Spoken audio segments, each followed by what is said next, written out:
The boy who watched Lincoln historical fiction set in 1865. United States, the first time Elijah saw the man they called Abraham, he wasn't a president. He wasn't even famous.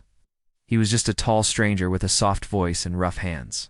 Walking into the dusty Kentucky courtroom in the summer of 1842, Elijah, a 12-year-old orphan, sat on the wooden bench by the courthouse window. His clothes were worn, his boots had holes, but his eyes, sharp, curious, and too serious for a boy his age, followed the stranger's every move. That day, Lincoln defended a poor farmer falsely accused of theft. The town, like many in Kentucky, was divided by race, money, and pride. The farmer was black. The accuser was rich and white. The judge indifferent.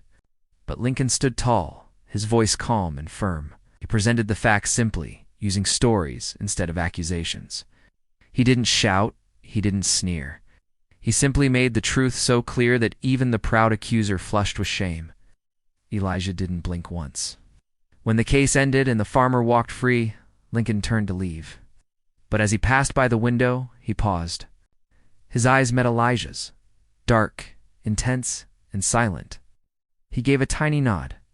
It wasn't much, but to Elijah, it was everything. From that day, Elijah followed him. Quietly, secretly, sometimes from the courthouse steps, sometimes from the edge of a crowd during speeches.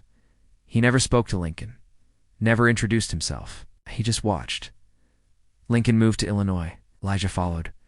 He worked odd jobs, shining boots, delivering letters, sweeping barns. At night, he'd sleep near the post office, wrapped in old sacks, wrote everything he saw in a little leather notebook. Lincoln's words, his habits, his struggles, and how he treated people when no one was watching. Over the years, Elijah saw Lincoln rise. From local lawyer to congressman, to a man people whispered about in awe or anger. The country was boiling. Slavery had stained everything. Politics, families, churches, even friendships. And Lincoln, tall and strange, with his wrinkled coat and tired eyes, stood in the middle of it all like a lone tree in a storm. In 1860, when Lincoln's name appeared on posters for the presidency, Elijah sat alone behind a church, watching men tear the posters down in rage. Some called Lincoln a danger, others a savior. Elijah wrote in his notebook that night, "He walks alone. But even the wind moves around him, not through him." When Lincoln won, the world changed. Southern states began to break away. War loomed. Elijah, now a young man, was offered many jobs, even to fight, but he refused. His mission was clear: to keep watching. He followed Lincoln to Washington, D.C. He slept in stables and worked at a printing press during the day. But at night, he'd stand near the White House fence, hoping to catch a glimpse. Sometimes he'd see Lincoln walk alone in the garden, head bowed, lips moving, talking to ghosts or perhaps to God. Elijah saw the weight on his shoulders, the pain behind the famous speeches. He watched Lincoln visit wounded soldiers. He watched him hold crying mothers, saw him alone, reading letters at midnight, saw a man becoming more than a man and breaking under it.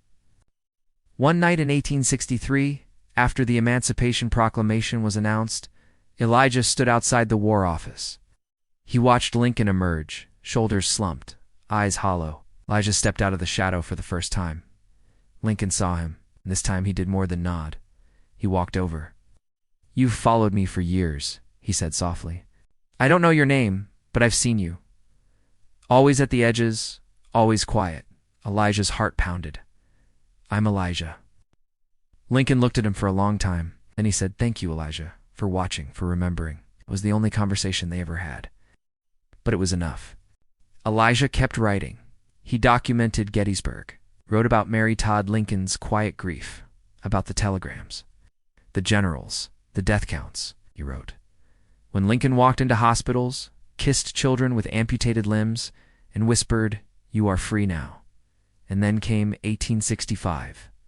The war ended, the Union held. Slavery, at least on paper, was broken. People danced. Bells rang. Crowds cheered. And Lincoln, weary but smiling, went to Ford's Theater. Elijah didn't go. He had a fever that night, but he woke to the sound of weeping. When he ran through the streets at dawn, the world had changed again. People knelt in mud, crying. Soldiers leaned against walls, speechless. A black man clutched his child and whispered, "He died for us." Elijah stood outside the house where Lincoln's body lay. He didn't cry. He opened his notebook and wrote. I watched him walk into history, but I never saw him leave it. Years passed. Elijah grew old. His notebooks filled with stories no history book told were placed in a wooden box and buried beneath a tree in Kentucky. A tree that Lincoln had once stood under, speaking not to crowds, but to one silent boy who never stopped believing.